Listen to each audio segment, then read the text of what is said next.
Hi friends, welcome to my channel. आज की कहानी है, क्या माँ बाप सच में बोझ होते हैं। आज ऑफिस से आते ही मेरी नज़र सामने किचन से आती हुई मेरी पत्नी पर पड़ी। वो देखने से ही काफी उखड़ी उखड़ी लग रही थी। उसकी मनोदशा देखते ही मैं समझ गया था कि जरूर ही कोई बात है, इसलिए मोना इतनी रूखी रूखी सी लग रही है। मैंने हाथ मुंह धोया और उससे तौलिया मांगा। उसने बिना कुछ बात किए ही मुझे तौलिया लाकर दे दिया। मैंने उसके कंधे पर हाथ रखते हुए पूछा, मोना, क्या बात है, आज तुम कुछ उखड़ी उखड़ी सी लग रही हो। तो उसने मुझे खा जाने वाली नजरों से देखा और भड़कते हुए बोली, आपको क्या है, फिर चाहे बेटी ट्यूशन से फीस न देने की वजह से बेइज्जत करके भगा दी जाए, या फिर बेटे पर स्कूल ड्रेस के जूते ना होने की वजह से उसके स्कूल के क्रिकेट टीम में उससे खिलाने से मना कर दिया जाए। आपको क्या, आपको तो बस सुबह 9 बजे जाने और शाम को 8 बजे आने और फिर चद्दर तान के सो जाने के अलावा एक पल की भी चिंता नहीं है, और ना ही मेरा कोई ख्याल। डॉक्टर ने पिछले महीने ही दवाई कराने को कहा था। मैं तो कभी भी अपने पैर जरूरत से ज्यादा पसार भी नहीं सकती हूँ। कभी तुमने ध्यान से देखा है मेरे चेहरे की ओर? ये झुर्रियां, बेउम्र पकते हुए बाल, जवानी में ही बुढ़िया बनती जा रही हूँ। एक पैसे की भी दवा अब नसीब नहीं है मुझे। ये सब तो छोड़ो, गर्मी से बच्चे तपते रहते हैं, एक पुराना एसी लेने तक की हिम्मत नहीं हो रही है तुम्हारी। मैं बेड पर बैठा नजरें झुकाए अपनी नाकामी पर शर्मसार हो रहा था। बीवी बच्चों की परवरिश और उनकी जरूरतों का ध्यान रखना मेरा कर्तव्य है, पर क्या करूं मैं। ये मेरा दुर्भाग्य ही तो है। कहने को तो देश तरक्की कर रहा है, लोग खुश हैं, पर मैं ये कैसे कह पाऊं कि मैं बढ़ती महंगाई और बेरोजगारी की वजह से दिन व दिन जरूरतों के बोझ तले दबता जा रहा हूँ। बिजली के बिल से लेकर घर के राशन पानी तक की कीमतें आसमान छू चुकी है, और पगार बढ़ाने के नाम पर दफ्तर में धमकी दी जाती है। नौकरियां कभी भी जा सकती हैं, काम नहीं है ऑफिस में, इसलिए वही पुरानी पगार पर ही काम करना मजबूरी बन चुकी है। ऐसे में क्या ही करूं। मैं बैठा बैठा अपनी परिस्थिति से दो चार हो ही रहा था कि घर की दरवाजे पर किसी के आने की दस्तक हुई। बच्चों ने गेट खोलकर देखा तो पिताजी थे। अपने दादाजी को देख के बच्चे तो खुशी के मारे उछल गए, लेकिन मेरी सांसें तेज हो गई। पत्नी ने फिर से मेरी तरफ ऐसे देखा जैसे मानो वो कह रही हो, अपना पेट पालने के लिए तो अपनी आंतें और गुर्दे गिरवी रखने के दिन आ गए हैं। अब ऐसे में पिताजी अकस्मात आए हैं तो जरूर ही कोई आर्थिक समस्या को लेकर ही आए होंगे। मैंने भी नजरें चुराते हुए एक बार मोना की ओर देखा, पर कुछ कह पाने की स्थिति में नहीं था, इसलिए जल्दी से उठ के पिताजी के पास गया और नजरें चुराते हुए उनके चरण स्पर्श कर उन्हें बैठने को कहा।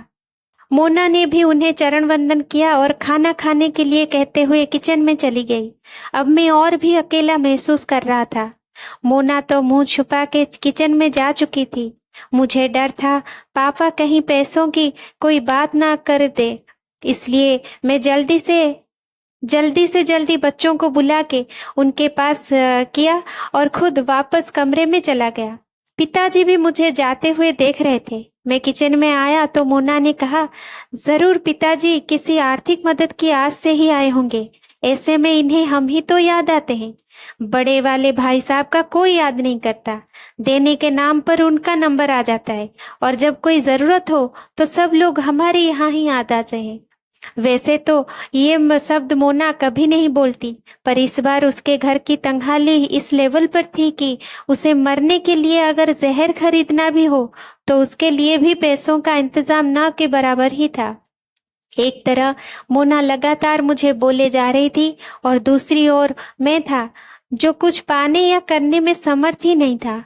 अंततः मैंने मोना को चुप रहने के लिए कहा, तुम शांत हो जाओ मोना, कुछ भी करके कल मैं तुम्हारी दवाई और बच्चों की जरूरत का सामान सब ला दूंगा, पर अभी के लिए पिताजी का मान रख लो। उनके सामने घर में कलेश करने का मतलब उनकी मान मर्यादा के खिलाफ है। मोना समझदार थी, पर उस पर आर्थिक तंगी का बुखार ऐसा चढ़ा हुआ था, इसलिए वो बेकाबू थी। कहाँ से लाओगे, भीख मांग के या फिर खुद को गिरवी रख के? ये मेरा काम है, मैं क्या करूंगा क्या नहीं। तुम बस अभी भगवान के लिए शांत हो जाओ। अब मोना शांत हो गई। वो खाना लेकर टेबल पर लगा दी थी। अब पापा और बच्चों सहित एक साथ खाना खाने लगते हैं। खाना खाते टाइम पापा ने एकाएक मेरे ओर देखा और पास बैठने के लिए कहा। मेरी सांसें और दिल की धड़कन दोनों ही तेज हो गया। कहीं पिताजी कोई मांग ही ना कर दे, क्योंकि मेरे पास अभी देने के नाम पर केवल वक्त ही था। उसके अलावा मैं जुबान तक भी किसी को नहीं दे सकता था। पिताजी बोले, देखो अभी काम जोर शोर से चल रहा है, खेती का काम बहुत है, इसलिए अभी के ही गाड़ी से मुझे वापस जाना पड़ेगा। मैं यहाँ रुक नहीं सकता हूँ। तुम्हारी माँ बहुत चिंता कर रही थी। पिछले कुछ महीनों से तुम फोन पर बहुत कम बात कर रहे हो, और ऐसा तुम तभी करते हो जब तुम किसी परेशानी में या मुसीबत में होते हो। ये तुम्हारी बचपन की आदत है। इसलिए तुम्हारी माँ की चिंता की वजह से और मुझे मुन्ना और मुन्नी की याद भी सता रही थी, इसलिए मैं आ गया। यहाँ तक तो ठीक था। अब मैं अबाक बैठा था कि अब पापा क्या कहने वाले हैं। मैंने एक नजर मोना को देखा तो वो किचन की चौखट पकड़े पापा की आड़ किए हुए खड़ी थी, और पापा आगे क्या कहने वाले हैं जानने के लिए वो भी उत्सुक हो रही थी। लेकिन आगे पापा ने अभी कुछ कहा नहीं, बस खाना निपटाया और मुंह हाथ धोए। अब पापा ने अपने कुर्ते की जेब में हाथ डाला और एक नोटों की गड्डी निकाली और मेरे हाथ में थमा दी। ये देखकर मैं अबाक और सकते में आ गया। एक पल के लिए मैं स्तब्ध और निशब्द ही खड़ा रह गया। पिताजी ने कहा, अरे पकड़ो भी भाई, अब इतने बड़े भी नहीं हो गए हो कि हमारी दी हुई आशीर्वाद को ग्रहण ही ना कर सको। वैसे भी इस बार फसल बहुत अच्छी हो गई थी, इसलिए कोई दिक्कत नहीं आई। अब उन्होंने मोना की ओर देखते हुए कहा, बहू का और बच्चों का अच्छे से ध्यान रखो। देखो कितने कमजोर हो गई है, और अपना भी ध्यान रखो। उन्होंने पैसे मेरे हाथ में रख दिए। मेरी आंखें भर आई थी और वो बचपन के दिन याद आ गए थे जब पापा हमें स्कूल जाते वक्त 4 आने से ऐसे ही हाथ फैलाने पर रख दिया करते थे। पर बस अंतर इतना सा ही होता था, उस वक्त मेरी आंखें झुकी हुई नहीं बल्कि प्यार और दुलार से ऊंची होती थी। फिलहाल मोना और मैं दोनों ही गलत साबित हो चुके थे, इसलिए खुद की नजरें खुद से ही नहीं मिला पा रही थी। सच में बच्चों के लिए माँ बाप कभी बोझ हो सकते हैं क्या? पर माँ बाप के लिए बच्चे कभी भी बोझ नहीं होते। वे हमेशा ही उनका ध्यान रखते हैं। तो हमारी परिस्थिति चाहे जैसी भी हो, माँ बाप को कभी भी नहीं छोड़ना चाहिए। उनका जितना भी हो सके ख्याल रखना चाहिए। तभी भगवान आपका हाथ कभी नहीं छोड़ेंगे, सदा थामे रखेंगे। ये एक अटूट सत्य है।